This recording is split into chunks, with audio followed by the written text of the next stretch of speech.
The more beverages improve, the more.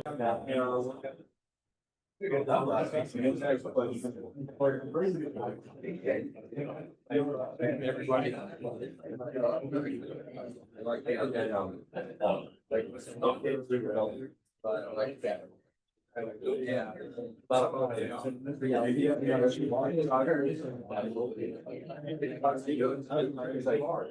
Dad.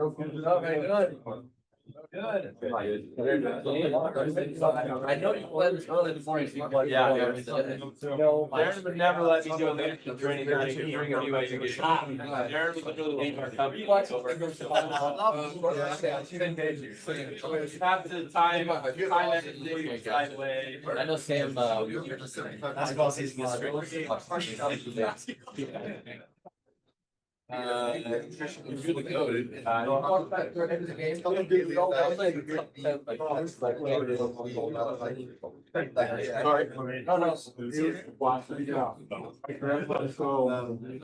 My wife's grandma.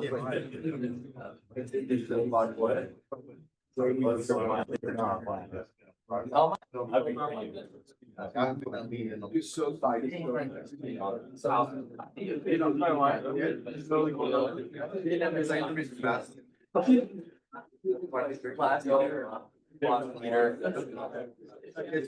what's in right there?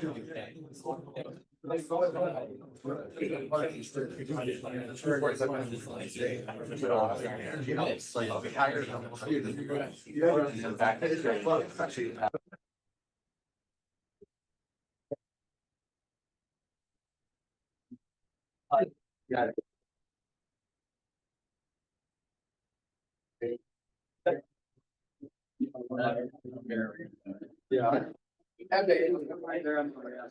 How is so today?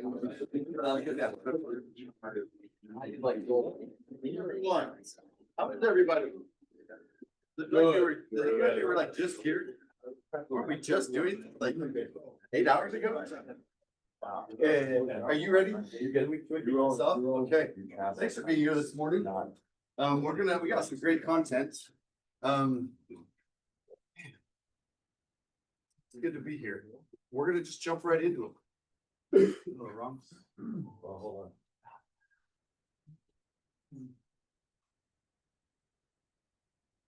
Picture of the slides we want.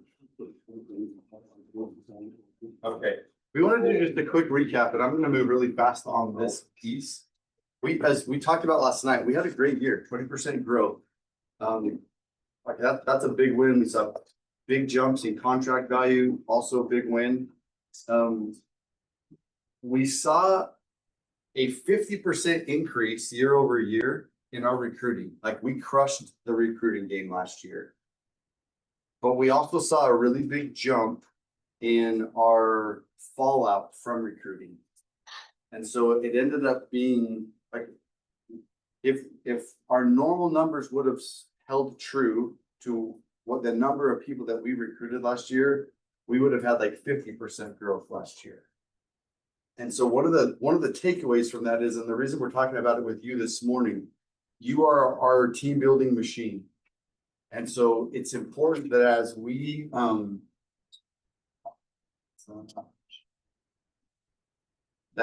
go out and start the team building process, we want to obviously get the quantity, but it's really important that we're pushing for quality, that we're recruiting the right kinds of people, that we're setting the right kinds of expectations so that as guys plug into our program, they know exactly what they're getting into, and that we're hiring the kinds of people that will win.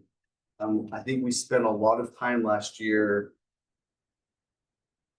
training and retaining and working with guys that really weren't cut out for this. And so we kind of spun our wheels a little bit. So I think one of our big takeaways from, if we did a lot of things right, if there's one thing that we want to focus or learn from last year, it's that as we go out and recruit, that we recruit the right kind of people that are going to win. Any comments or questions on that piece? Thoughts?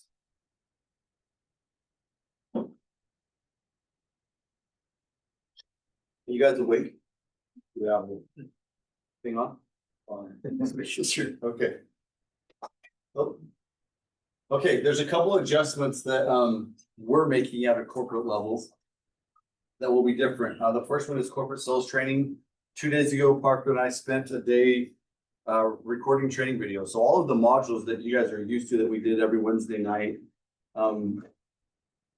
they're filmed now, they'll be edited. The goal is to have all of that ready and in a very easy to access, digestible format so that your reps can train at their own pace on their own through the videos that we've created. So all of those modules that they had to come here for, or this, looking through a slide deck, Parker and I have created the content for them to be able to access. I want to set an expectation with you here. We believe really passionately about training with the coach.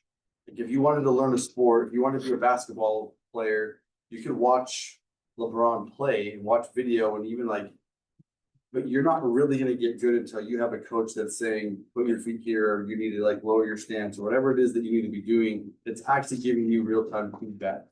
So these videos aren't to take the place of you coaching your reps to be better salespeople. They're a tool to help you be a better coach. Does that make sense? So there's still no substitute for this it'll add to your ability, but at the end of the day, our hope is that you can spend less time in front of a whiteboard telling guys the high level concept, and you get to spend more time role playing and letting them practice and you giving them feedback to coach them up to the level that they need to be successful. Comments, questions on that? Okay, next step, we're implementing a new hire meeting. We're opening up more of the recruiting opportunity and responsibility to the senior managers of our organization. Where back in the old days, if the only people that got hired either went through me or Parker, then we opened it up to our regionals, and there was maybe 3 or 4 people in the company that could actually sign someone. We're opening that up wider so that more of our leaders are empowered to be able to sign their own reps. But we want to make sure, knowing that we had some trouble last year or some issues with that quality control, we've implemented this new rep hire meeting. So every rep that gets hired will having a welcome interview with their regional, making sure that the right expectations have been set. They'll also be casting vision and setting goals for them, but just one extra layer of a touch point, a quality control point, and then helping to maybe take a rep that's on the fence to get them to where we want them to be, so we know that they're stupid. So that's another change. We'll also be adding World Series. That'll be every Wednesday night between now and Christmas. Basically. Yeah, we'll be. So our first one will be this next Wednesday. We kind of had to. You guys are gonna be sick of hearing from me. We had to go to the bottom of the barrel, but I'm kicking it off. I'll be the first one with this next Wednesday night. No, we're starting with the best, and then we've got some great content for some really accomplished professionals. Again, talking about learning from successful people and learning those laws of success. We've created an opportunity for you to be able to access really successful people in a variety of different fields for you to learn from. So that's coming. That's also one thing on that. Sorry, after you're done. That's also an amazing opportunity for you to. It's a very safe space that's not necessarily door-to-door related, to bring your people, to give them exposure to us, to you, to our organization and our culture and how we do things. I would just set the expectation that as you're hiring people this time of year, that the next couple of months are going to be very personal development focused. And then in January, we will shift gears and focus on prepping them for summer, and it'll get more sales training focused. And just so people know what to expect when they show up to these Wednesday nights. It'll be a lot of real estate investor type people, entrepreneurs. We have some authors that are coming. That new book, Science of Scaling. Blake, who spoke last year, is going to come back and speak again. A seller finance expert. There's going to be some awesome people that will come and speak. But anyway, I just want people to have the proper expectations, knowing what to expect when they come to these on Wednesday nights. It won't be very sales training focused yet until January. So, any thoughts on why we're spending time and energy to put you in front of people that have nothing to do with really our industry or our space? Why are we doing that? We care about our reps not only using this vehicle to just come back and make more money and then spend their money here or doing random stuff. Like the Wealth Series is meant to help you gain new attributes and new knowledge to help you go create wealth on your own and use the summer grind as a vehicle to go make more money. Just kind of as a, Yes. something that goes with it, not against it is. Yeah, I think one of those, like, to your point, right, like, most first year reps are coming in saying it'd be cool if I could get to school debt free. And this vehicle is meant to do way more than that. And if your vision is so limited to just like tuition, you're living really, really small. And it's like you're driving a Ferrari, but you're not taking it out of first gear. It's meant to do way more than that. So if you can start to open your vision and see the reality of what you can do with the capital that you can create here, hopefully we can start to expand what's possible, which then sets you up for more success down the road. The whole point, like motto is to build, create, I think the Wealth Series falls right in line with that, helping us to build wealth, create that wealth, and then use that to serve other people around. So, well, that's great. Thank you for tying that to what we actually, our mission, and what we actually do. Any other thoughts on that? Yesterday, Parker shared a powerful truth. You can't out earn your own personal development. So we're committed to developing you and the people in our organization and giving you opportunities to level up so that you can be more successful. I think that those things are directly tied. The last thing that change is a small change, but in the past, actually, do you want to speak to this? Yeah. Because I mean, your front line's on, so I have some thoughts, but why don't you? I just, stand up. I think one of the things I actually love about the industry, I feel like our industry is actually shifting more to this, which is kind of healthy. When I got into the industry, it was a lot of like people coming in to meet with a recruiter in door-to-door sales and almost like trying to negotiate contracts all the time. And from the recruiter standpoint, it's like, you've never done this before. Why are you negotiating? Like, we have a ton of liability. You're a sales rep. But our industry actually is shifting to this, which I love. And we just want to be a part of that. Performance-based culture, people getting paid based off of the production that they do. And so this year we have standardized our first year pay scale. Every single first year rep on our books this next year we'll start at 30%. If you are in the know in our industry, you actually know that most companies are standardizing, but they're standardizing at like an 18 to 20% commission percentage or commission rate. So we like this number because we are paying aggressively to our first year sales force, but it's a number where we feel like we can go and standardize and stick true to it so that if reps want to make 100+ K like Landon did last year as a first year rep, they can, but they need to go earn it. And that will create a healthier culture so that as reps are driving out to area in the summer, there's not this like, what commission are you at this year, right? I don't love that. I think it's yucky, and I don't love that part of our industry. And so we're trying to get rid of it. And so it's important that you guys are setting that expectation as you are telling people about the opportunity that pay with us is standardized and they can earn 60% on our pay scale, just like some of our very top reps if they go earn it. So anyway, that's kind of we're trying to shift gears and create a performance-based culture. And I think that this is a really important step in that direction. So beautiful. Thank you for that. I'm just going to share a couple other thoughts on that. One of the reasons why our competition is standardizing at 18 to 20% is their model is dependent on that difference. That's where they're preying on first year reps. One of the unique differences between Point and a lot of our industry is that we're really committed to making sure that when a first year rep plugs into Point that they win here. When I left my previous company to start Point, the prevailing business philosophy was let's create as many accounts as possible for the least amount of money possible. And we'll just keep recycling new students because there's always going to be new kids that need to make money. So there was a few people like the team builders at the top that were making really good money. And then there was a bunch of guys on like at the base actually out knocking that weren't making great money in the summer and that would get ground up and then they would just recycle year after year.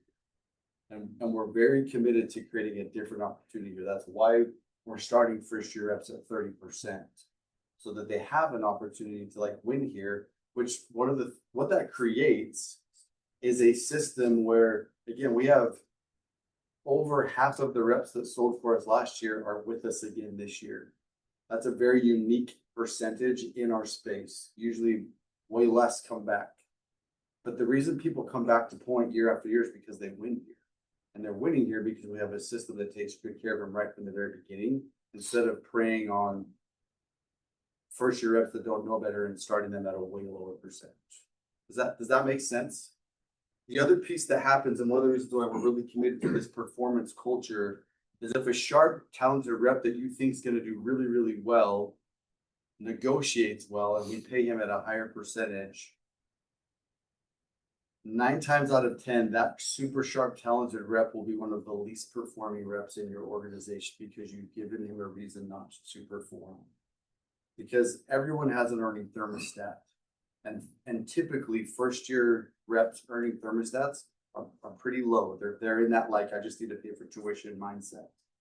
And if you make it really, really easy for them to earn tuition, then they hit the brakes or they let off the gas second half of the summer, and they end up doing way less than they would if we make it performance based. So as leaders who are paid to help reps be successful, this change is meant to put your rep in alignment with your compensation so that the rep is motivated to be as productive as possible.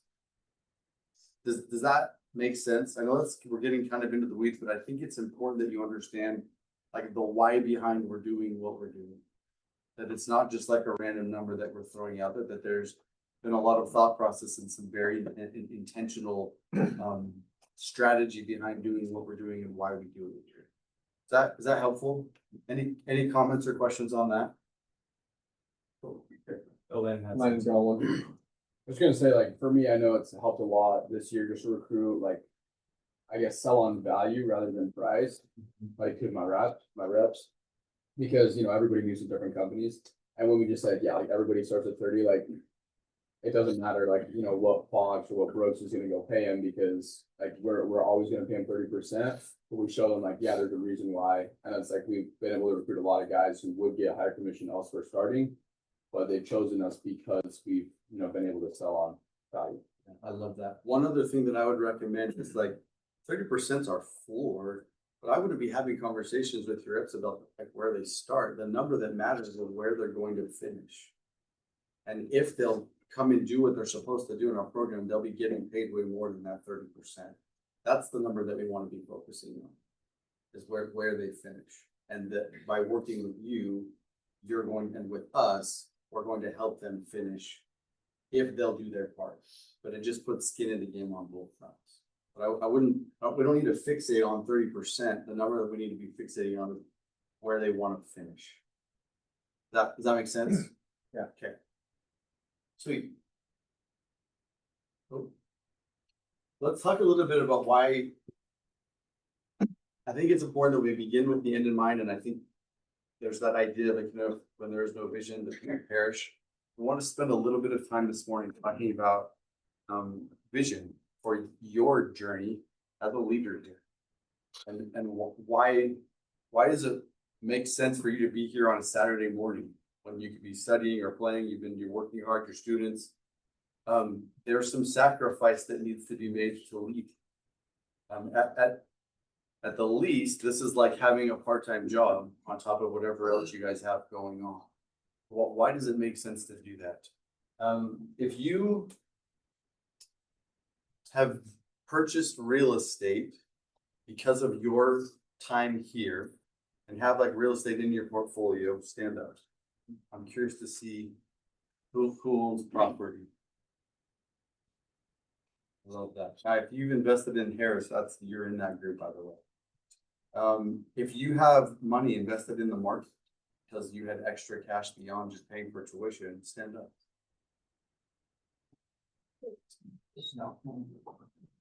Oh. I love that. Okay, thanks, guys. Again, we've already kind of touched on this, but our model is built for you to make way more than just tuition. Like this vehicle is an ATM, it prints money. If you'll take advantage of it, it will print money in large amounts in a short amount of time. As a business owner, we had our ownership meeting this week. And like with our previous pest control company, Jacob and I built it for 7 years. And as it grew, we like in 7 years, we never paid ourselves. In fact, we wrote checks and put money into it so that we could eventually have a business that was actually worth something. It takes a lot of capital, usually a lot of debt, a lot of time to build a business that will kick out cash for you. And you're in a situation where you don't have any startup costs, like there's no debt, and you in essence own your own mini marketing company, and you have the opportunity to go make like deep 6 figures if you'll do this right, without having to service any debt, take on any like responsibilities. When Jake and I started this business, like we both literally like had to like use our houses as collateral for the bank to like give us the cash to get it started. You don't have to do any of that, and your opportunity to earn is incredible. And then with those earnings, if you're doing this right, you should be investing, you should be purchasing assets that will build long-term financial wealth for you. And if that feels like I have no idea how to do that, like we will teach you, and we will create those opportunities for you. So there's a lot of reasons why you should be doing this, but I think it's important that when we talk about investing in real estate, that's not theoretical. I hope you could see that there's a large percentage of people here that are coming home at the end of a summer and they're buying investment properties. That they're putting their money into the market and deploying capital that's working for them instead of them working. That's what this is meant to do. From my own personal experience, I sold multiple summers and I enjoyed selling, and I love the rush of closing a deal and having good days. But what I found to be way more exciting and way more rewarding than that was teaching someone else how to do that, and seeing someone struggle and then going and pouring myself and my expertise into them and then watching them thrive. And I think that's one of the main reasons why I'm still here, still doing this, because I love that process of being able to impact and to influence and to help people win. If you haven't tasted that yet, I hope you'll get passionate about being able to pour yourself into people and to really make impact, make a difference there. And then just there's a lot of other reasons, but one of the ones that's really important to me, my mantra has been build, create, and serve for most of my adult life. And when we were at a crossroads a few years ago about whether I wanted to keep doing this, my mantra changed just a little bit. It's build, create, and serve with people that I love. And what an amazing opportunity you have to be able to create this kind of wealth, to develop these kinds of skills, and to do it with like your best friends, with people that you like, that you genuinely like love and care about, and that are fun to hang out with, and to make those kinds of memories. It's amazing. Those relationships are so valuable. Not quite all, but most of my most successful business ventures in my adult life have come from relationships that I created when I was your age doing summer sales. Like the people that are in this room right here with you, like potentially will be business partners down the road.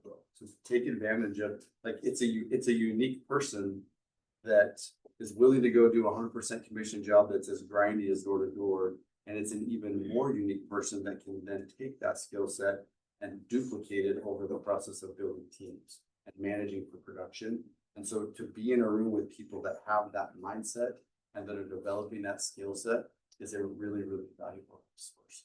I hope you'll take advantage of the opportunity to build these relationships. I just want to share maybe one more like real life example of like why you should lead and why you should be excited about this opportunity. Our business, and we were 2 years old when I met with Parker at JCW's down here in Pearl off of campus. And Parker had spent our first 2 years of business, he was selling alarms for a different company. And he had big vision, but his vehicle wasn't really working for him. And we met, and it was the right fit. And Parker came in and was top 3 your first summer. And built an awesome team, brought some really, really talented, sharp people with him. He had the same kind of progression that you would expect, where that team turned into multiple teams, and by his 5th summer with us, he continued to be a top rep. Parker was incredibly wise with the earning opportunity, and it got to the point where I was literally by his 5th summer with us, as he came back. Well, I'll tell one other story. He and Austin Tyner, who some of you know, he's another partner in our organization. They were competing for the top spot, and they were also like my right-hand men on recruiting. Like they were my key team builders. And it was like second week of September, and they're like, "When are you going home?" "Not till I beat you." "When are you going home?" "Not till I beat you." And I was like, "Guys, like I need you back in Provo because like we got work to do here. We got training to do and recruiting to happen." And they were just like, "Not till I beat him." And I finally was like, "Guys, please, like this is the hard line." And that's why we have a September 15th deadline now. It's because like we had to they'd still be selling in freaking Oregon and Washington battling if we wouldn't have like put a cutoff because of like how motivated they were to personally produce. That was a really important piece for them. And Parker was really wise because he was an incredible personal producer, but he built an amazing network. And by his 5th summer with us, he had 4 independent teams operating outside of him. And he was still trying to get out and knock in that next summer. And I was like, dude, like it makes no sense for you're taking a pay cut by not being available. But I had to literally pull him off the doors to get him to be willing to build the reach to take his organization to the next level. But by the time I pulled Parker off the doors and said you're a full-time regional and you can't go sell anymore, like your focus needs to shift from personal production to helping other people produce, Parker had probably $2 million worth of equity in the real estate portfolio that he built. And Parker's not the only guy that's plugged into our organization and done this right and made himself into a millionaire multiple times over by taking advantage of this vehicle. And so you will hear me often talk about grow and go. And for some people, this is like maybe 2 or 3 summers, and then they move on, and that's great. And they go pursue their long-term careers. But for many of you, that grow and go can look way longer than maybe what you originally are thinking right now. There is a very real and very probable path to being financially independent if you will take advantage of this opportunity right now. And so when we talk about leadership, similar to how I want you to open the vision of your reps and what's possible in a summer, I hope that seeing what other people have done in our organization maybe starts to take the blinders off or the lid off of maybe your expectations of what you can do with this opportunity. Comments or questions about that? Hopefully that gets you guys a little bit fired up. I hope that maybe makes it a little bit uncomfortable. That you're like, but that's what's possible. And we hope that there are people in this room, multiple people that will, again, success leaves clues. And I believe passionately in the law of cause and effect. If there's an outcome that you're looking for, something caused that outcome. And if you'll just copy that cause, you can expect the same outcome. And you've got some amazing mentors that are here that are more than happy to show you the blueprint on exactly what they do. Part of what will be like the second half of today is all about the blueprint of being able to build those kinds of networks so that you can create that kind of income. No matter how good of a sales rep you are, there's only so many doors you can knock in a day. But there's literally no cap, no ceiling, like no limit to how many reps you can bring into our organization and teach them how to sell. Your income is literally unlimited in that piece. And the truth is that every year we get hit up as a company from lots of great pest control companies that would love for us to go market for them. And I just don't have enough leaders right now building enough teams for me to place teams in every market that we could be in. So there's like, you literally have no limits to what you can earn here or how big you can grow here. We've got plenty of potential clients that we would say yes to if you go build a team for. So I hope that fires you up a little bit. Okay. Mark, anything you want to add on the why lead piece before we move on? No, I think you nailed that. It's awesome. Okay. I hope you recognize how fortunate you are to have a leader like Parker that's like taking advantage of this opportunity. And he's been exactly where you're at right now and done it to perfection. And that he wants nothing more than to pour himself into you and to help you guys do what he's done. What an amazing opportunity you guys have to have a leader with. Okay, let's talk about goals. So our goals, we're very, very clear as a company about what we want to accomplish this year. 19 is 25,000 accounts and 15 million in revenue. We have all the pieces in play as we begin in October to be able to make this happen. I want to make sure that you have the same kind of clarity about your goals as we start 2026. Again, 7 habits of highly effective people, you begin with the end in mind. So what do you want to have happen for you in 2026 with this vehicle? So I want everybody to get out your phones and I'll give you a little success clue. Top performers, elite producers think on paper. Even if that's digital paper, like having it in your head's not enough, you've got to write it down. So whether if you are a notebook, I personally actually do better. Maybe it's just because of my generation. I like pen to paper. I like writing it down. I don't love digital. But it doesn't really matter. The principle is the same. Like you got to write it down. So you're going to be using your like wherever you take notes, and then get out your calculator, and then there if you'll have it at the whiteboard. Yeah, I'm just close this. We're going to go through a little goal setting. And we're going to be doing a little bit of math. It's going to get a little granular here, but this is, I think, really important. Little math on a Saturday morning can't hurt. It's good for you.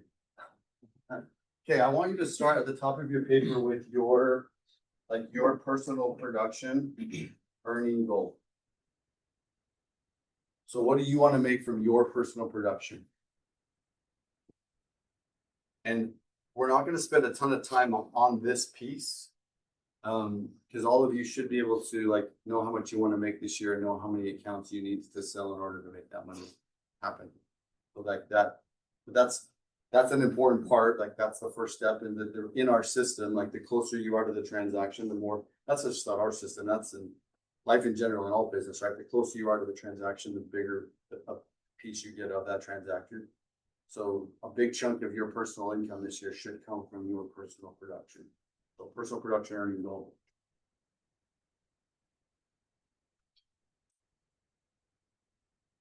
So the next number that I want you to write down is how much do you want to make from your override? So your override production earning goal. So if you're a team builder and you want to create 1,000 accounts, how much money do you want to make from whatever work you're going to do as a team builder? So there's a couple inputs that are going to be variable for you. Just like we have like a production pay scale for you as reps, it's the same for as managers, and it's standardized. It's based on what your network does, and it ranges from 3% to 8%. So everyone has the same opportunity here. So whatever percentage I would say, base it off of a 675 contract value. That's an important, that's a good number. So whatever your percentage is that you think you're going to earn, times that by 675, and that will tell you what your earnings per sale as a manager. So that's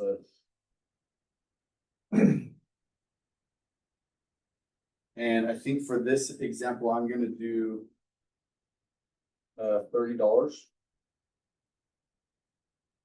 And just to make the math simple, if I was you and I was maybe a brand new manager, I would say, I want to make $30,000 this year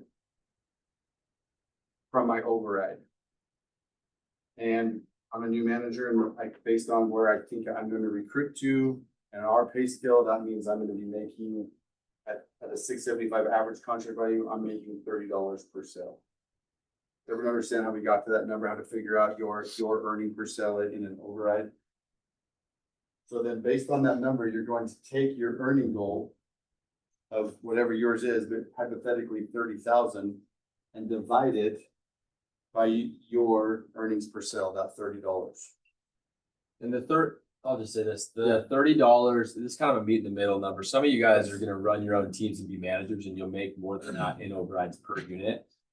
Some of you guys are team leads and you have work to do to go work up the scale to get to $30, but 30 is kind of a meet in the middle number that we thought might be helpful as we're setting goals. But the reality is, if you're a senior leader and you have a bunch of reps working for you, you'll probably do more like 40, 50, $60 per sale. If you're a team lead, you're probably gonna be more like 10, 20 per sale. But anyway, I wanted to highlight, there's team leads in this room, there's managers in this room. Your range is gonna be somewhere between like $20 and $50. You kind of pick the middle of the road, and again, that will just depend on how well you build and how well your team does. But that's the range that's available based on our recruiting. And that, again, that's just your percentage, your override percentage times the 675, and that's how you get that number of what you're making per sale. So if you divide 30K divided by my $30 gives me 1,000 accounts. So if you want to make $30,000 in override, then your team needs to create 1,000 accounts. Does that make sense? So there's a couple factors that we need to take into account. But before I move on, is everyone clear on, take a minute and make sure you have your number. That you know how much you want to make. Like the numbers that we need to be clear on, right, is your earning goal and how many accounts your network needs to do in order to make that number happen. I'll wait.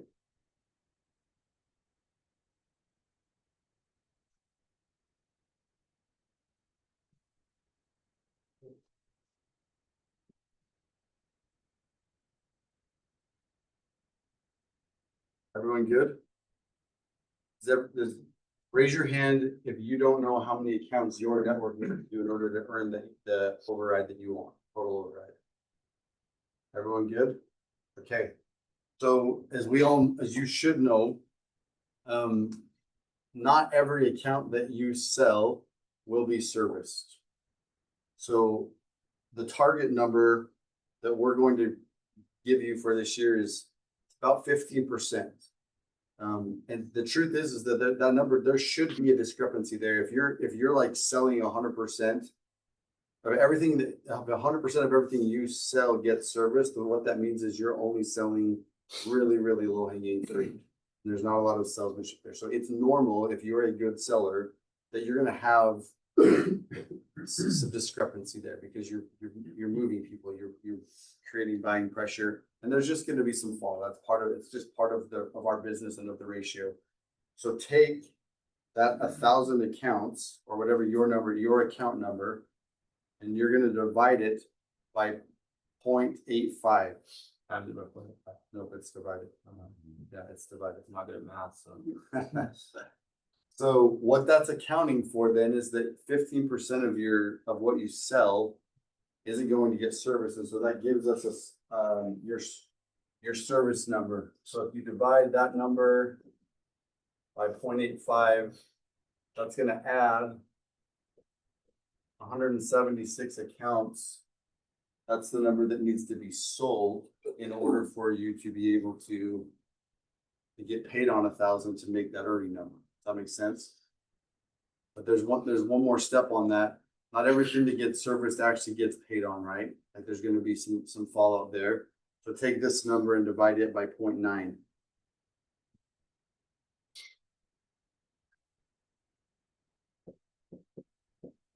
And that would give you.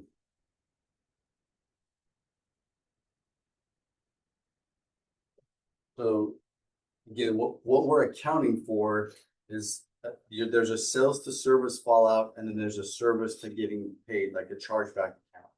The numbers that we're using is 15% sales to service fallout and 10% service to qualify. Does that make sense? So in truth, if you want to get paid on 1,000 accounts, then your team needs to sell 1,307.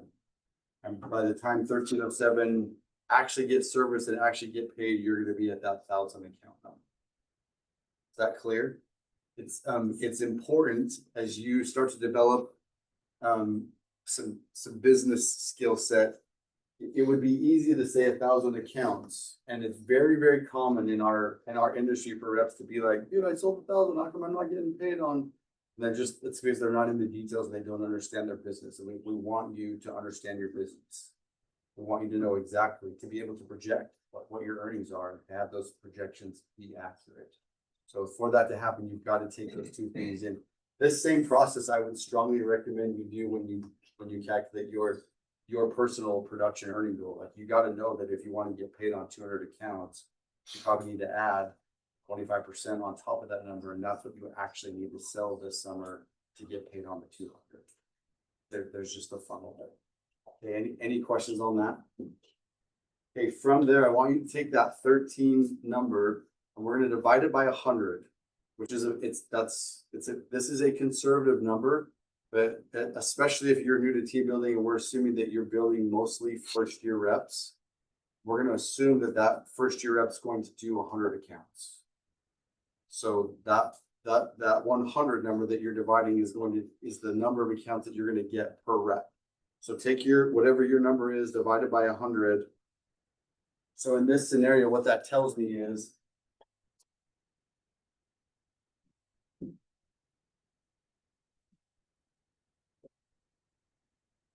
I need 13 reps to sell 100 accounts in order for me to hit that $30,000 goal.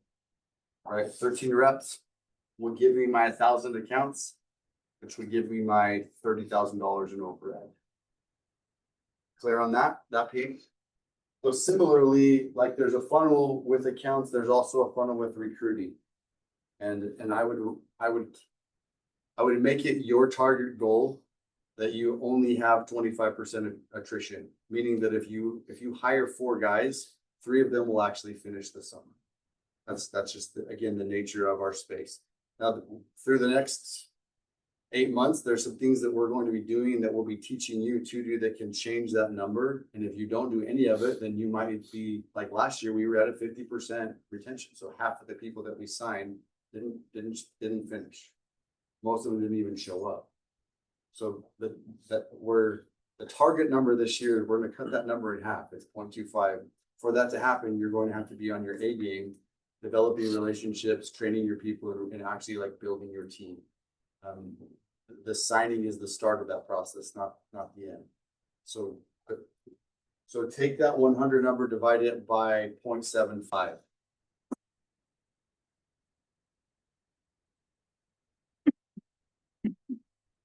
So that again, that what we're accounting for is that there's going to be a little bit of attrition with our recruiting. So that's your actual recruit number. So again, just to kind of walk you through the process, I need to, if I wanted to make $30,000 this summer from team building, I need to recruit 17 to have 13 finished. 13 will give me my thousand accounts, which will give me an override of $30,000. And then we have 7 months of recruiting in front of us. So if I take that 17 number and I divide it by my 7 months, I need to be recruiting about 2.5 a month. So 2 to 3, which I hope, it's like one every other week. I hope that feels super manageable, right? Now your numbers are going to look different depending on your earning thermostat. But I hope that this process is super clear so that you know what you need to do to the T now, that when it comes to actual activity between now and the beginning of the summer, for you to be able to earn what you want to earn. Any questions on this?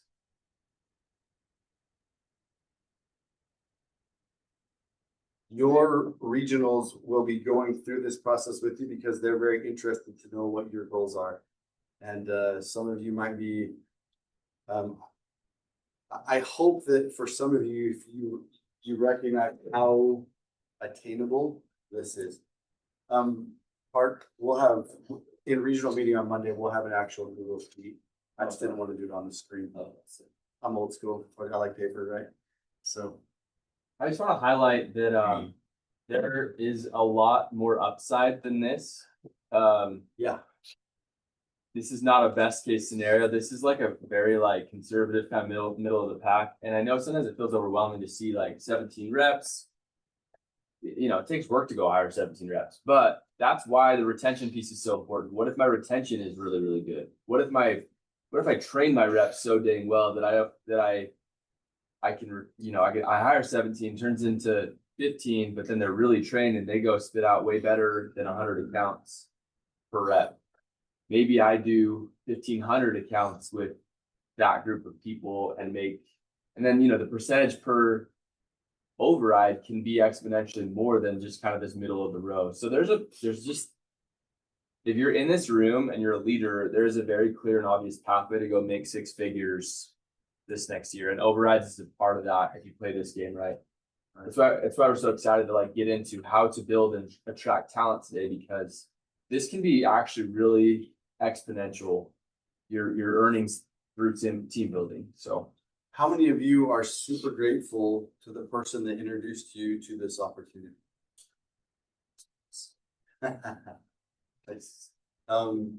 Sometimes people get a little bit weirded out when we start talking about team building and then we tie a relationship or someone that you're going to be recruiting or a buddy that you're going to hire to earning. And it's important as we go into this recruiting process that we recognize, like, if you believe in this opportunity, you should be stoked to go share it. And you don't need to have second thoughts about like making money by doing that. Like, you're providing an incredible opportunity. You're going to be pouring yourself and teaching them how to sell and managing them and retaining them. And you're creating a lot of value for the people that you will be recruiting. And because of the value that you're creating, you have an opportunity to earn. It's how our system works. Money follows value every time. So the more value you can create to your recruits, the better the earning opportunity is for you. So does that make sure no one has like weird feelings about like making money off your friends? This isn't like a multi-level scheme. It's business. You're creating an opportunity, you're providing value to that person, and you get compensated monetarily for doing that. Parker has a quote that I love. I use it all the time now. More often than not, we overestimate what we can do in 1 year, but we way underestimate what's possible in 3. And so I want to highlight that just for a second. And I'm going to start. Landon, so last year was your first summer. You've never sold before. How many people did you recruit last year? And this summer with like an 8-man downline, but like my recruits recruited. So of course, but in your network. My network, yeah, like 88. Okay. Mason, how many people were in your network? And that's last year was your second summer. Yeah. How big was your network at the end of last summer? We had signed like 40s, and I think we had some with the high 20s. Okay. So again, that's part of the reason why we want to turn that number into like mid-30s. Yeah. We're making some adjustments on that, but again, so at the end of your second summer, you had a network of High 20s, like 27. 27. Beautiful. So it was 30. That's great. Parker, You've been doing this a little bit longer. Yeah. How big of a network did you have last summer? 27. Okay, I love that. Carter. How big of a network did you have last year? It was 56. Okay. So again, when Parker says like this scales, I hope you can see like a first year rep that had never sold yet, finished the summer with a network of 8. Our second year rep had 27. Guys that have been doing this for a while are, knocking on 60 reps. If you start to plug those numbers into this, and that's their finished number. If you start plugging those numbers into this equation, I hope you can see quickly. And we want to be very transparent about this. It's not a secret. Like the pay scale goes from 3 to 8%, and the bigger your network, the bigger your override. And you have an opportunity to build something significant.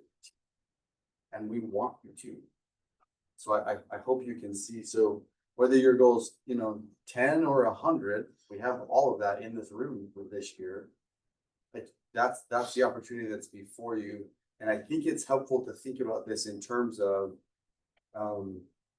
this isn't just like a one and done. Like you're building long-term relationships, and for as long as it makes sense for you to be here, you probably want to be thinking about this longer than like, this is just this summer. That you're building an actual network. You're building a team that has the potential to be really valuable for you for a long time.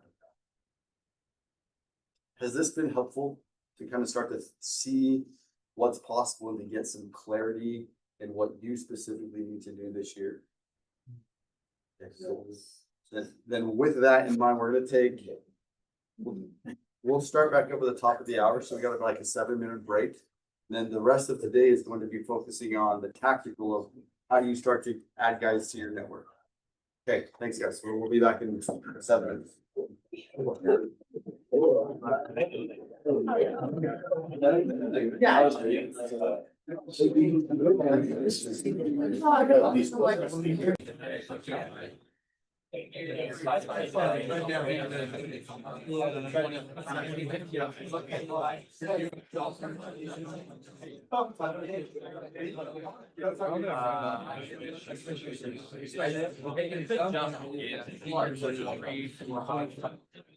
It's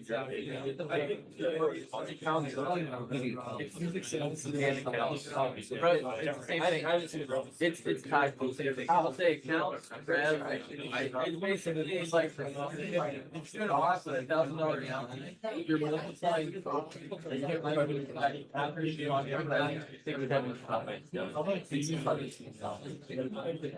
So if you were saying 640 divided by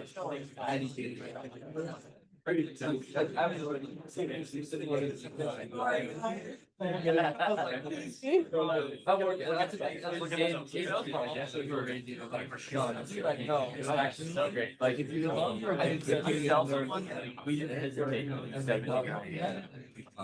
and Diggy did it 400. I know it's crazy. I used to put a time. It's like after the East Coast when I feel like you guys I'm just like the bottom of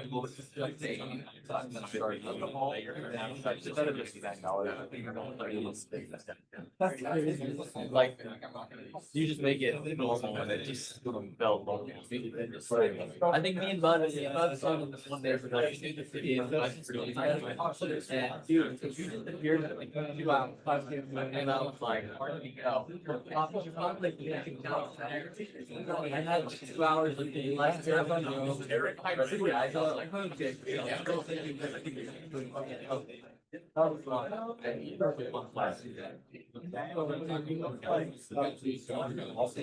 Does that math make sense?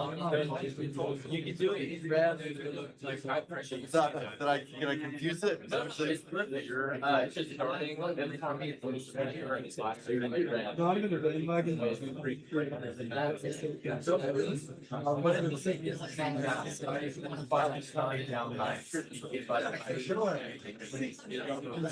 but I had to start the game.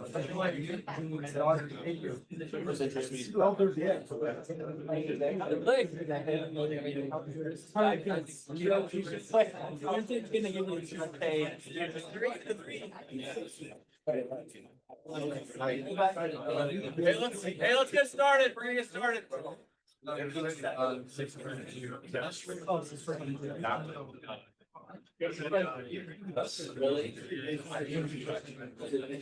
Jenna, you're up.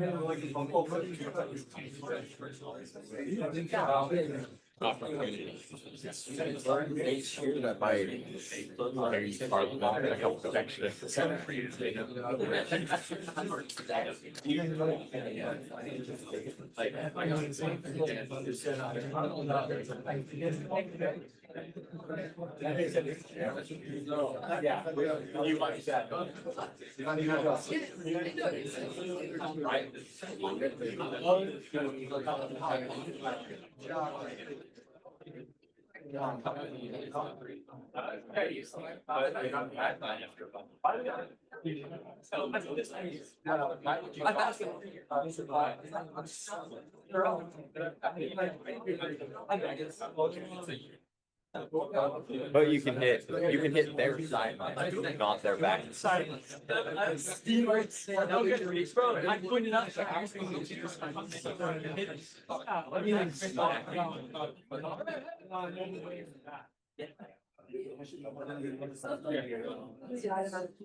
doesn't know I'm gonna do this. He doesn't know I can just announce this, but no, it is. It better not be. So Dave is turning 50 years old.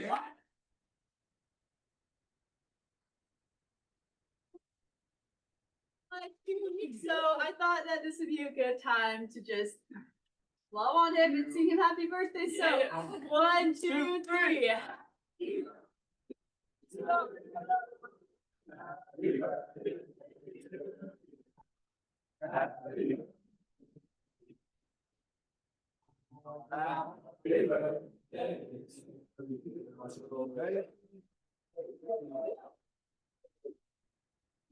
It's a good thing she doesn't live in my house anymore, or she would be grounded. I hope I look like that at 50. I know, it's real. You guys are beasts. Wow. When Gabe lived here, we used to go to CrossFit in the mornings, and it was so humbling because he's got me by like 15, 20 years and 20 years. And he kicked my butt in the gym. So, hey, we are gonna get into kind of more tactical recruiting, how to build teams, and this is gonna be hopefully really helpful. I remember when I came and switched to Point at Vivint, I didn't ever try recruiting or take it very seriously. And I remember when Gabe hired me here, I remember asking the question after like signing and committing to come over, can I be a manager? Can I be a manager here and not have any recruits?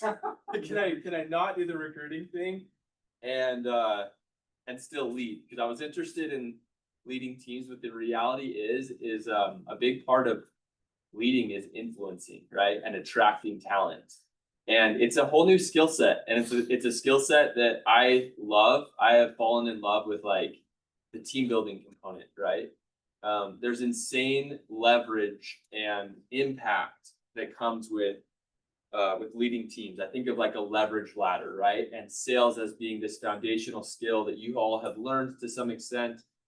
We all can get better, but leadership is a rung above even sales on that ladder. Why? Why is that? When I say there's a leverage ladder and leadership might even be above and beyond sales as a competence, like why is that? What comes to your guys' mind? Why is leadership such a valuable skill set to have? Yeah, Tam.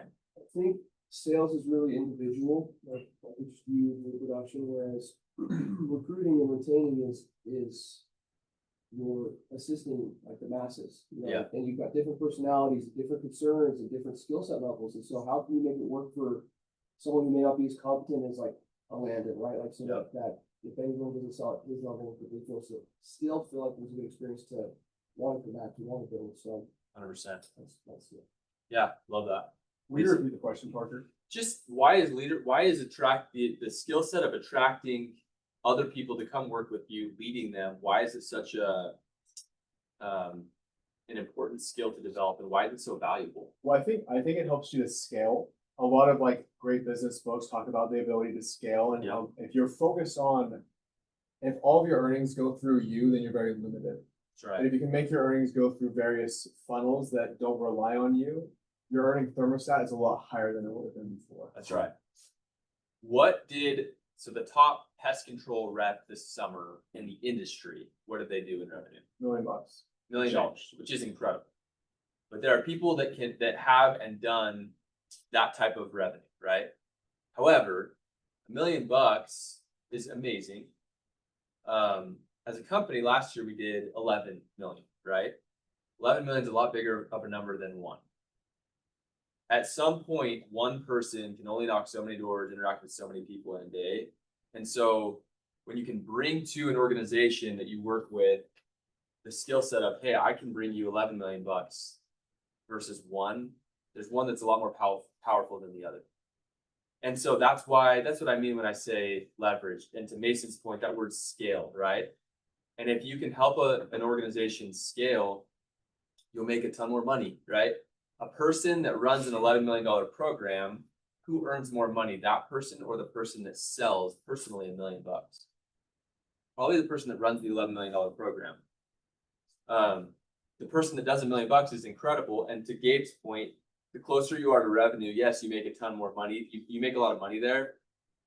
But the other cool thing about the leadership component is the impact. Like, how cool is it that when you run a big program like that, you get to go bless, how many lives get blessed running that organization versus just being a solo guy living to do $1 million bucks, you're probably living in a hotel in the Midwest right now, trying to chase down $1 million bucks by yourself, you know?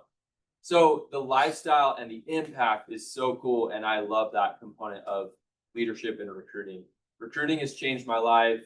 This part of this job is by far my favorite. And I'm just stoked to talk about it today and help you guys become more proficient at attracting people. Yeah. I just want to take this to shout out Mason.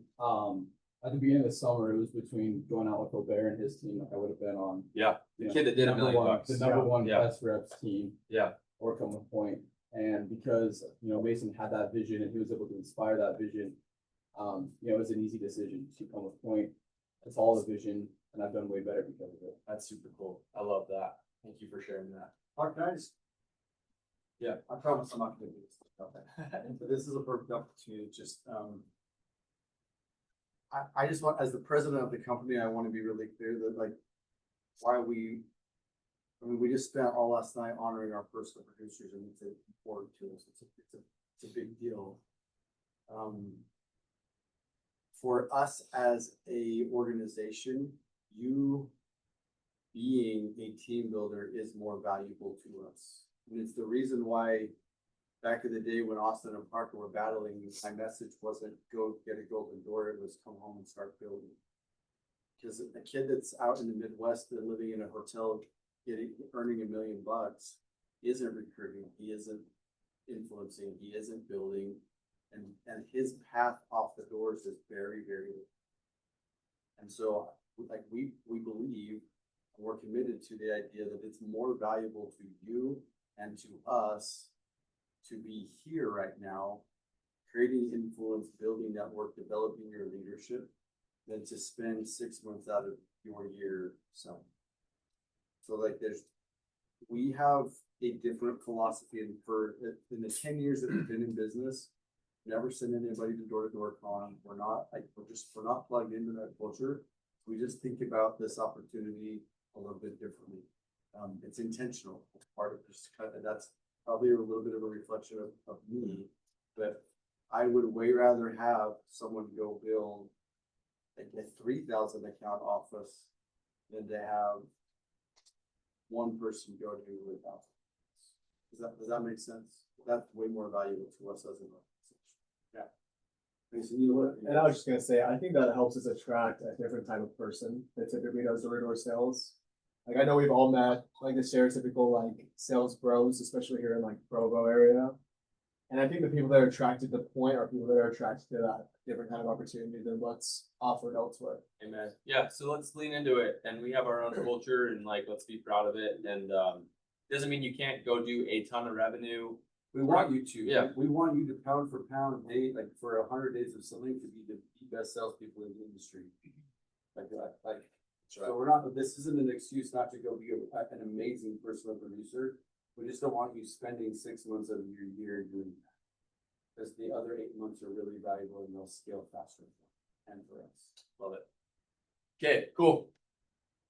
Just recruit a couple basics, like before we get into some more granular stuff. So transactional selling, relationship selling. This summer, you guys all sold transactional. The pest control sales cycle is very, you know, it's a 10, 20, 30-minute sale, right? Some of you guys had sales this summer where you walked up and they were like, yeah, we're looking for a guy. And within 2 minutes, you have their credit card info and you're out of there.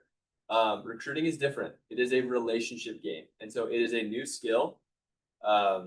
It takes time to develop it. It took me multiple years to figure out how to recruit. And we want to help you do it because, again, if you can go tap into both, this can be an incredible opportunity and you will be an amazing asset going forward that can make a ton of money. You can sell transactionally, customer facing, close for business, ask for the sale, but then internally within an organization, manage for production, love on your people, make them feel special. Both those are amazing. And if you can have both, those are the people that earn the most income with us in our program. So it is step-by-step still though, right? So on the doors, we teach you a step-by-step process for how to sell. Recruiting is very much the same. It's not a shoot from the hip. There is a step-by-step process. We're going to get into that today. So I don't want you feeling like it's not something that you can go learn how to do. And then, yeah, new skill, new levels, right? Like I love this concept of if I want to be a $50,000 earner, that's a level, right? If I want to be a $100,000 earner, that's a new level. A 7-figure earner, you got to do, there's levels and skills you need to learn to go get to those new levels. And recruiting and team building is a fun one. And it's really one that you have to learn, in my opinion, if you want to really crush it. So, okay, here is a funnel we're going to be talking about today. So I call this the attraction funnel. And in order, because the question is like, how do I go recruit? How do I go attract people to want to work with me in our program? So I'm going to work through this, and it's see, know, feel. I believe all three of these are essential, similar to like on a presentation when we are selling a pest control account. Need, value, urgency. I believe these are kind of my 3 keys to success, or like part of my recipe in order to hire people. And this applies to this job. It applies to anything. If I'm trying to get people to work with me and follow me as a leader. Okay, so we're going to dive into these 3. See, know, feel. So we're going to start with C, and there's kind of 2 components to C. With C, it's all about, first of all, this is all about being recognized, starting with C. There's this concept of like flying under the radar, right? Which some people like make sound really cool.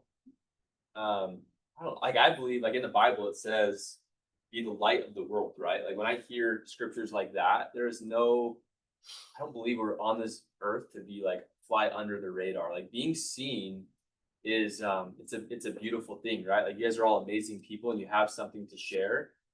So we're going to talk about the C component first, but with C, there's you seeing them and reaching out to them and understanding who I should be reaching out to. And then there's like a second component that I want to talk about here in a little bit.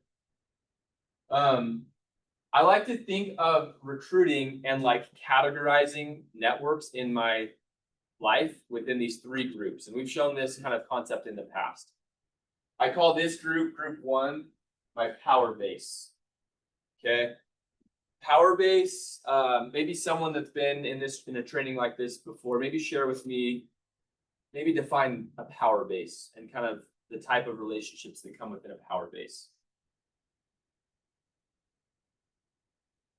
Any thoughts? Dylan?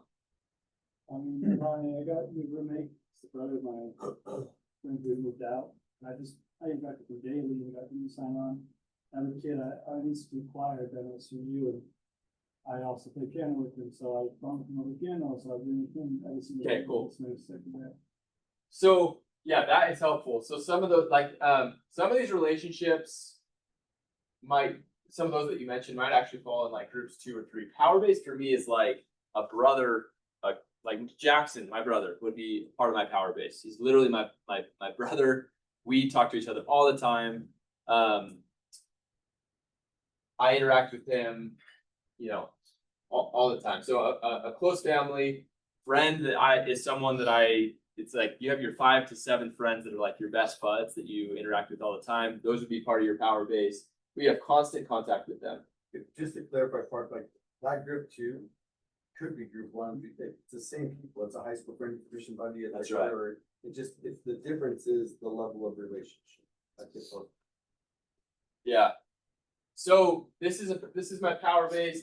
I call this my warm network, and this is going to be people I still interact with a lot.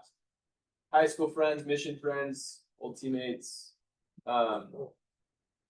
I interact with them, but we don't talk like all the time. So this is a warm network. It wouldn't be weird for me to reach out to this group. But we have a pretty good, relationship. And then group 3 is going to be like cold network, like someone I don't know super well. I met them at church or I met them at school. They're new to me. I met them playing intramurals. But I like the idea of when I'm starting to kind of like, who do I see? Who can I reach out to? Bucketing them into kind of 3 different groups so that I can kind of know where to start. And I recommend starting with recruiting. Recruiting is all about momentum. I think of it like basketball. Like if I have a layup, I would much rather shoot a layup than a 3-point shot, right? So I'd like to start here, see if I can build some momentum with power base. If you guys have siblings or cousins that you have a really good relationship with and you don't know, that they're looking for work, like that is where I would start in terms of just building momentum, because recruiting again is all about momentum. My goal with these groups is like with a cold network is to try to turn them into warmer networks. Again, because this is about relationships, I'm trying to kind of move people this direction, because recruiting at the end of the day is all about relationships. There will be times with cold networks where I'm not going to have another shot, and I probably will only interact with this person one time. With that person, I'm probably just going to shoot my shot, right? And I'm going to share on the next slide kind of how I go bring up recruiting. Anyway, this is a slide that we will give to you guys. Part of this, we want to give you kind of like some memory jogger opportunity for you guys to be able to think through your networks and where people fall in terms of kind of the relationships you have with them. So I would recommend, we won't do this today, but I would recommend this memory jogger and using this slide. We will send you these slides, and I would recommend using this as you're doing your memory jogger. My other just tips on this as I'm using this, or just kind of throughout my life, is as I'm doing my weekly planning every week. I do my weekly planning on Sundays, but this is a part-time job for you guys, and Gabe mentioned that. And so I would make it, like, as I'm planning my week, you need to be focused on recruiting. It should be a pillar of your life, like team building. If you have an income goal this year and you're committed to work for Point, this should be on your mind. And so as I was thinking about this, like the best phrase I can come up with is just like being opportunity focused. Like, who are those people? Where are the layups? Where are the easier shots that I can go shoot right now? And I do this thing on my whiteboard. I'm old school too. I have a whiteboard like this in my office, and I call it my next 10. And I literally every Sunday just write down the 10 next potential recruits for Point that I think I have the best shot with. And I spend 10, 20 minutes thinking about it and whiteboarding it. I put those names down, and I mean, for me, it's like somewhat spiritual. Like I pray over it. I'm like, I want to go build with these people. Hopefully it works out. Please direct me, God. And I write them down, and then I go about my week. But throughout the week, I'm trying to, on Sundays, I will schedule meetings with them, if it's appropriate, and that's like the next step in their sequence, if that makes sense. So for you guys, 10 might feel like a stretch, but that's the whole point. Like there might be people, if you're just new to recruiting, there might be people on your next 10 that feel like there's not an amazing chance, but the goal is to just like stretch your mind and push yourself to go reach into these groups, power-based, warm network, cold network, list them out and put them on your schedule, follow up with them. Recruiting is a constant touch point game. And our best recruiters in here are really amazing at having constant touch points. So I would recommend working this into your weekly planning is what I would recommend. Mason. I just wanted to share, when you mentioned the 10 might feel like a distraction, there might be people on that list that aren't like Yeah. your traditional salesperson. I just think on the doors, like we don't sell, I don't go to a door and say, oh, like, I'm not gonna try to sell this person because I don't think that they should buy it. Like I give them the choice or the option to make that choice. Yeah. I think sales is the same way. Like I had people that I never would have guessed would do door-to-door sales on my team and they did amazingly well. Like, not to like call anyone out, but like I grew up with Jaron kind of like we knew each other way back when we were 16. He was not someone who I would be like, yeah, Jaron's like gonna be a stud, salesperson. but Jaron went out and crushed it. Yeah. So don't take away the opportunity to make that decision from other people. Like always give them a shot. Love it. Any other questions just on this kind of list, this power-based, warm network, cold network, and just identifying who these people are? The first part of C is just recognizing like who are the people that I can work with. What are we looking for, and who's the type of person we are looking for? Because yes, to Mason's point, not every person at a first glance is going to look like the right fit. But when you look through the right lens, you can kind of err on the side of giving people a shot. Seth. I think it's less about personality and more about values. That's right. We want to life. Yeah. Like I think if anybody is truly motivated and truly has big goals and they actually see the job as a method and a way to get there, Yeah. they'll make good people. You know what I mean? Like it doesn't matter if they don't have, let's say like, maybe they're not like the best talking people right then and there. They really, really want to be. I think anybody should explore what to say, how to say it, when to say it. Yeah. I love that. Yeah, I think ambitious people for me, like ambitious people, that's an amazing one. I joke around about this sometimes, but like people that grew up on a farm, people that played sports, a lot of you guys served LDS missions or have done hard things. Our 3 keys to success are work ethic, mental toughness, and social skills. So I would filter through those. Like, can they work? Are they a lazy bum? No, they're a hard worker. Are they ambitious? Like those are all things that I'm looking for as I'm creating this list with these 3 groups. Those are all things that are on my mind constantly. So I want us to be. Just real quick, the fourth filter that you should be looking for is money motivated. Yeah. Like if when the why's big enough, people will figure out the how. And if they need the money, then whatever that looks like, that money motivated component is also been a very helpful filter. Yeah. I like that. So yeah, let's get opportunity focused. And I think this next 10 practice, if everyone were to go work this into like a planning, or, part of how they're planning out their week, I think would be really amazing. So that's the first thought. Okay, in terms of the X's and O's and how I'm reaching out to these people. So regardless of what group they fall in, this is going to look, these are the 4 steps that I want us to be remembering with the outreach. Okay. Step 1 is to connect. And this is simple and it's going to look different based off of each group, right? Like if it's a power base and it's my brother, this doesn't need to be super cute. Like it's like we talk all the time. I already probably know that he needs a job. And so I can tell him, we can connect. Hey, what's up? Hey, I was thinking about you. I sell. The testimonial is going to be like my story part of this. But with a power base, you don't have to spend a lot of time with the connect portion. However, with the warm network and the colder network, there needs to be more of that before I get into, hey, this is what I've been doing. Let me tell you about like something that's changed my life.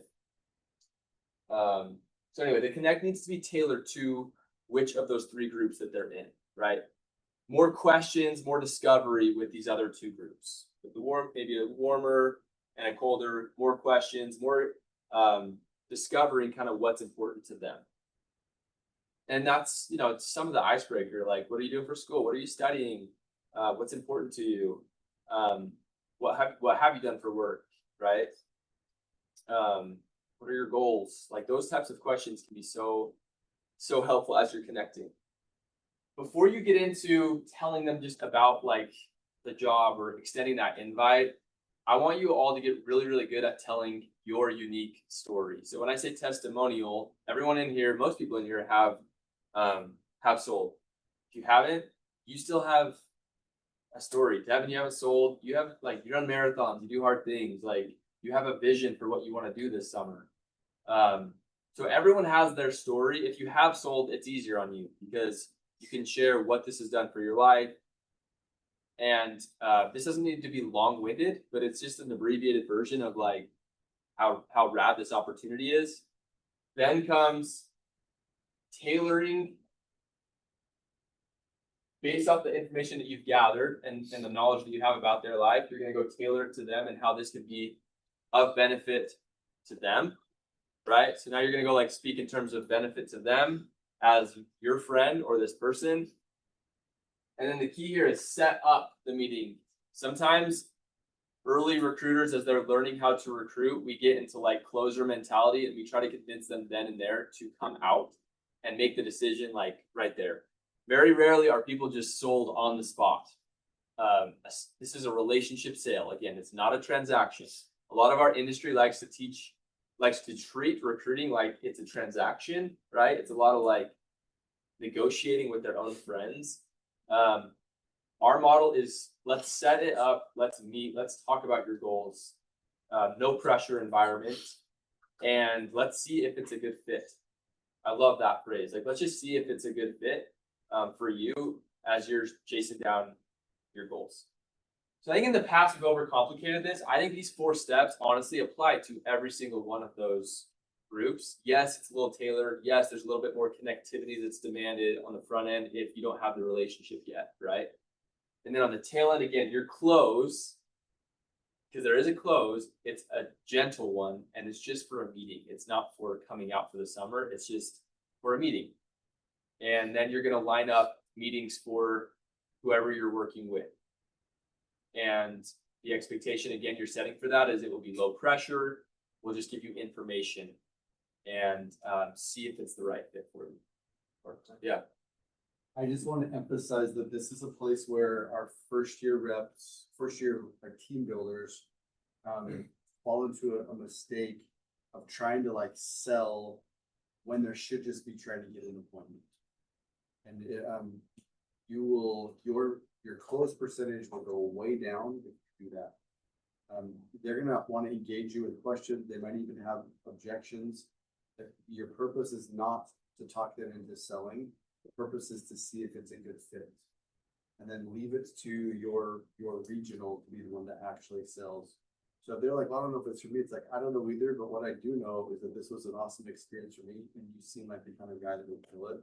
Why don't we just meet with my boss and see if it's a good fit? You don't need to get into like talking them into how cool it is, or like the more that you try to sell it, like the more skeptical they'll be. So the close is just an appointment, and you just want to give them just enough information to be willing to sit down with you in your regional. Nothing more. Yep. Any questions on this or comments? One thought I have bouncing off Gabe is I think there's 2 extremes that the new reps get into is the I'm going to try and sell them right here, or walking away too soon from just a upfront objection. So I've actually recruited tons of great sales reps that are like, dude, I got a sweet job lined up. I'm going to go be this Alaskan tour and it's a guaranteed 10K. And then like I've heard of a lot of reps that are like, oh, dude, okay, cool. So yeah, like you're not a good fit for this. Right.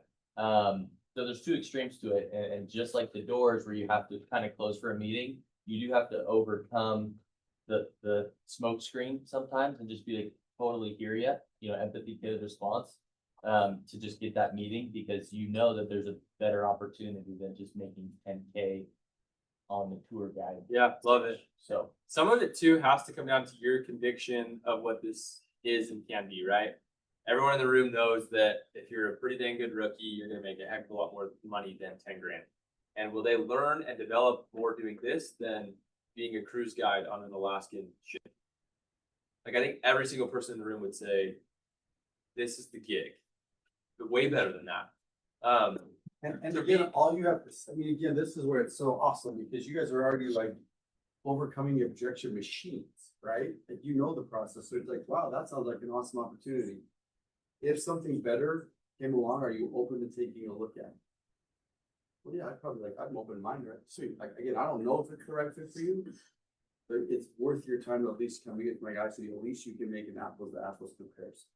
When can we? Like, you guys know that process, like, you can do it in your sleep. Again, you don't have to like bag on the Alaskan cruise. You don't have to start selling on our opportunity. It's just like, dude, that's a sick opportunity. It sounds amazing. If something better came along, are you open to at least looking at it? That way you can at least make an informed choice. It's very, very, very simple. Love it. Any other thoughts on that or questions on just this piece? You guys comfortable with these 4 steps? Like if I'm reaching out to any of those groups, remembering these 4 steps, and yes, I'm gonna kind of make sure I understand, are they a power base, are they a warm network, are they cold? But I think these steps work, yeah. Their culture just, sells itself. Like our main source of recruiting, at least in Cedar, has just been like, hey, we're doing a barbecue, everybody pull up. Yeah. Like, I mean, Josh has had a couple guys going, like, we've all had a couple guys just come up to us and like, they see it like, oh, if you guys all talk about sales, you all went out, like, tell us about it. And so like, we've set up a ton of recruiting meetings, just like literally they just hung out with us. They saw that it was cool, like they came to us just because we created that environment. Yeah. Yeah, which like backing up to the 3 groups thing, like what you guys are doing there in that situation is you're taking cold networks and you're warming them up. Yep. Right? Like you're warming them up so that you can put them in a position where now there's a relationship of trust. They see you now, like you're recognized, you're a light, you're recognized, you're interacting, and now you're in a position to actually have those conversations. So a lot of this, guys, is like if you want to become a really high level recruiter, is taking colder, less interactive people and warming them up. I had Jake, who's not here anymore, on my podcast yesterday. And one of the cool things I thought that he mentioned was, he's like, dude, like, I drove here from Idaho. I was on the phone the whole time with just old friends. And Jake doesn't need to do that anymore. Like I'm not sure if you guys are in the loop, but Jake is super rich. And he doesn't need to do that, but it's become part of his identity. And so if you want to be really, really good at team building, that's just what like builders do, is they turn their car into an office and they connect with old friends and they turn people that they haven't talked to in a while into warmed up relationships.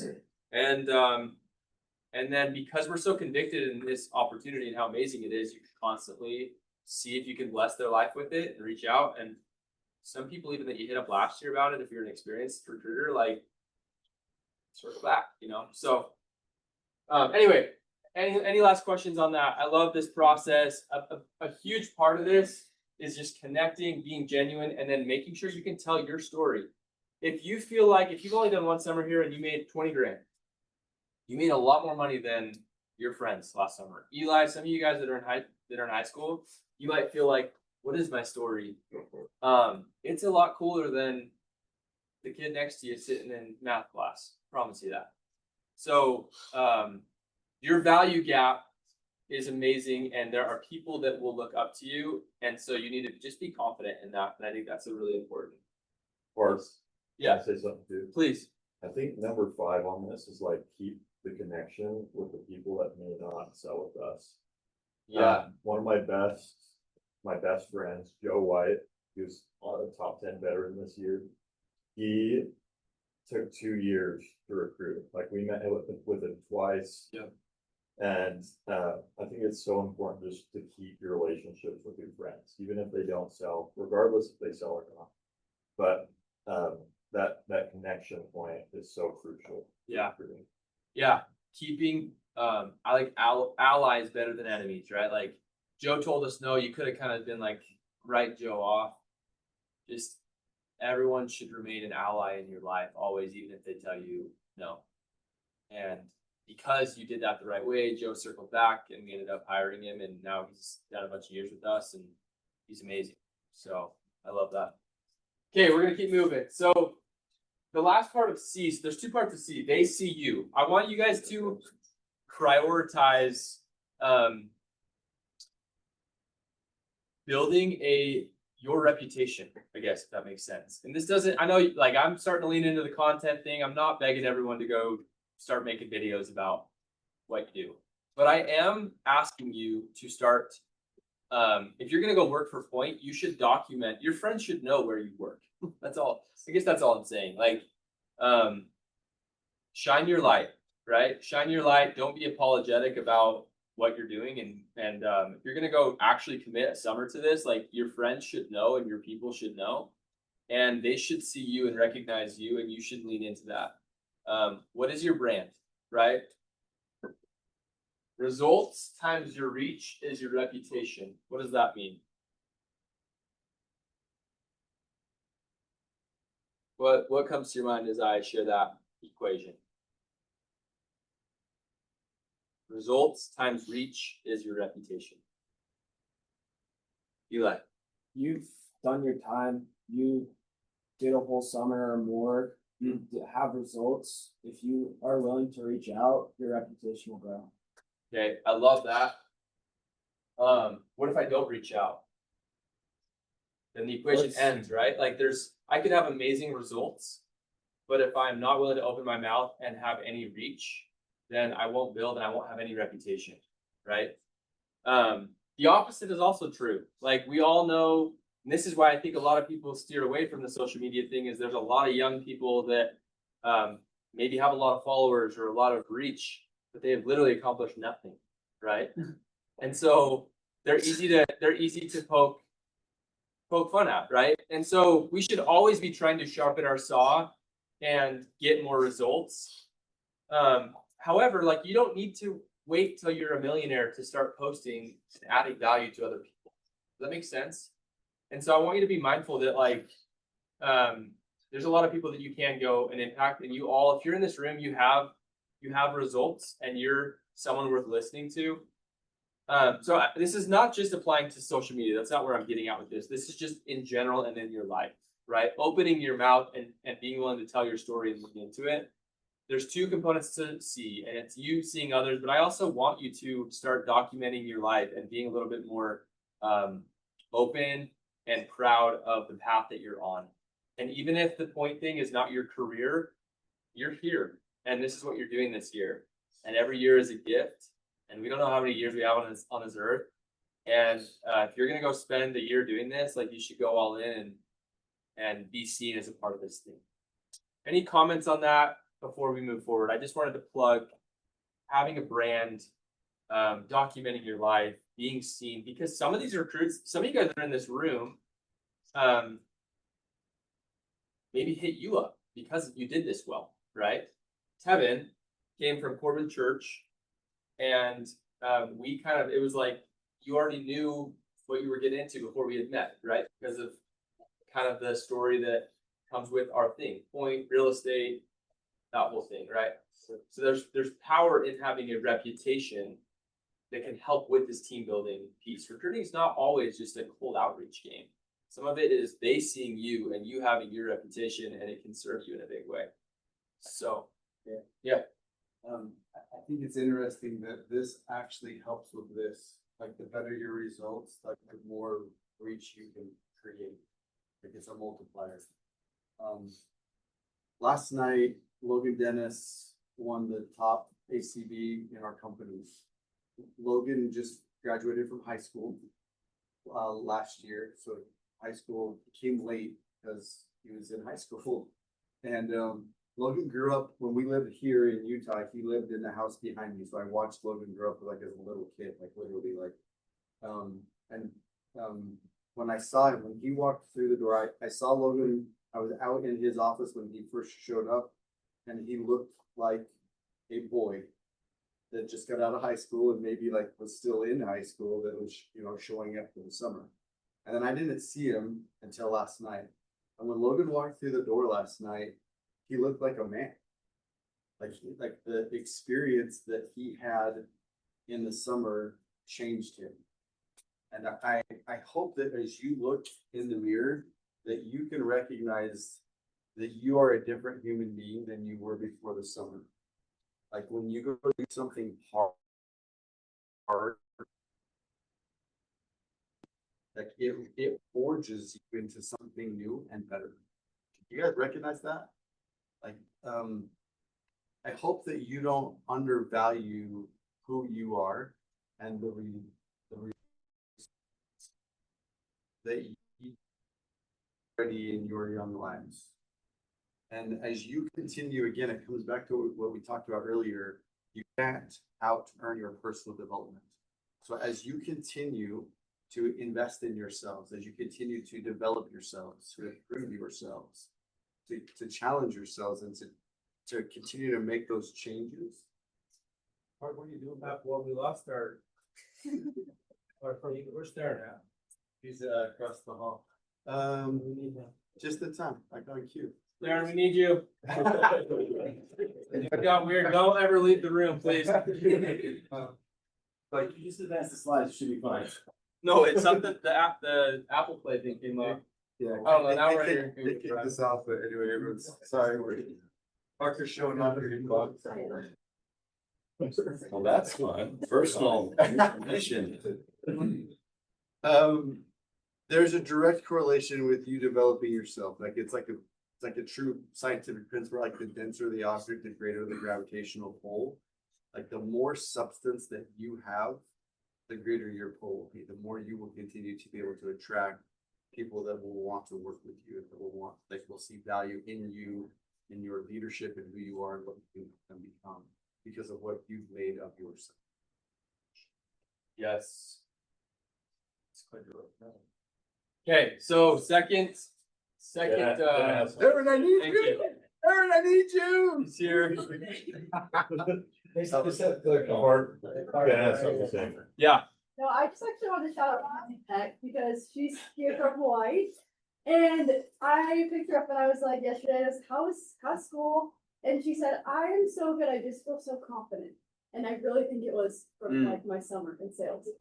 And then we were talking about recruiting and she's like, oh yeah, I have like 3 people that I would want to do meetings. Like, I just need to actually like, schedule her. I'm like, that's a good problem to have. Yeah, it's like, amazing. I just need to schedule. So anyway, I think that correlation of like, she feels really confident and then her reach is just people are coming to her. that's so awesome. Yeah. Yeah, it's both. You'll get reps that ask you because of your reputation, right? But lean into your reputation and ask yourself, you know, what it is. Your reputation. I've actually heard this. I heard this quote recently. But your reputation is basically the relationship with people you don't have yet. And so ask yourself, what is mine? People that don't know me yet, that are about to know me, or they're talking to friends about me, like what is my reputation? And do I even have one? Because you all deserve to have one. You're all amazing. So, okay. So now we're working down the funnel. I have reached out to people. They see me. I'm recognized. I'm not flying under the radar. I'm not in a cave. I'm interacting with other humans. I'm trying to build things. Know is the next really important piece. So knowing really is, if they're going to work with you, they need to feel like I am a better version of myself by following X person, right? Like I learned from them. I received knowledge from them. And there are ways that you can go do that and help yourself out with that here. We're trying to help you with this so that you look valuable to your friends. Like we're trying to create an environment where we help facilitate that relationship, if that makes sense. So that's why we're doing the personal development nights. When you bring Johnny from BYU and he comes in here and he learns about real estate investing, and there's other people that are making moves in life, Johnny now looks to you as the person that introed him to this group, and it's going to bless his life. And so that was the beginning of this next step in the funnel. Johnny saw you, he sees you, now he's learning that by knowing you, he's knowing more.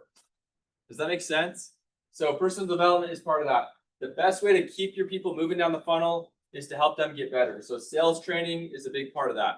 I recommend as January gets closer, you start meeting with your people and helping them get better. If you want to keep someone around, again, sharpen their saw and help them become a better salesperson. And then where else can you add value? There's a lot of places where you guys all have so many skills and amazing parts of who you are. Like where else can you add value and teach your people, right? Where is their value gap? Where am I good at something? You all have amazing gifts, and I would spend some time just like, where can I go add value to other people's lives? And it doesn't even have to necessarily be something that has to do with this job.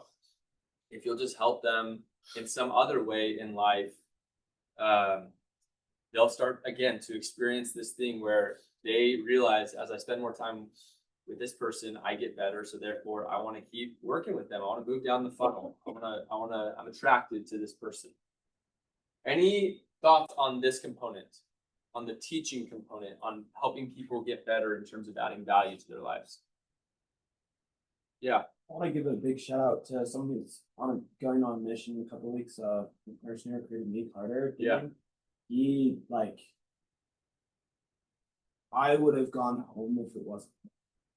I would not have finished the summer if it wasn't for him. And he just not just training me in the off season, but also was there for me during the season and was there to help me improve and grow throughout this. Way cool. So you stayed with him not only just because you were learning from him, but also you felt loved by him, right? It's an amazing transition into our next filter here, which is the feel component. So if you want to push them all the way through the funnel and have them work with you, they need to feel love from you.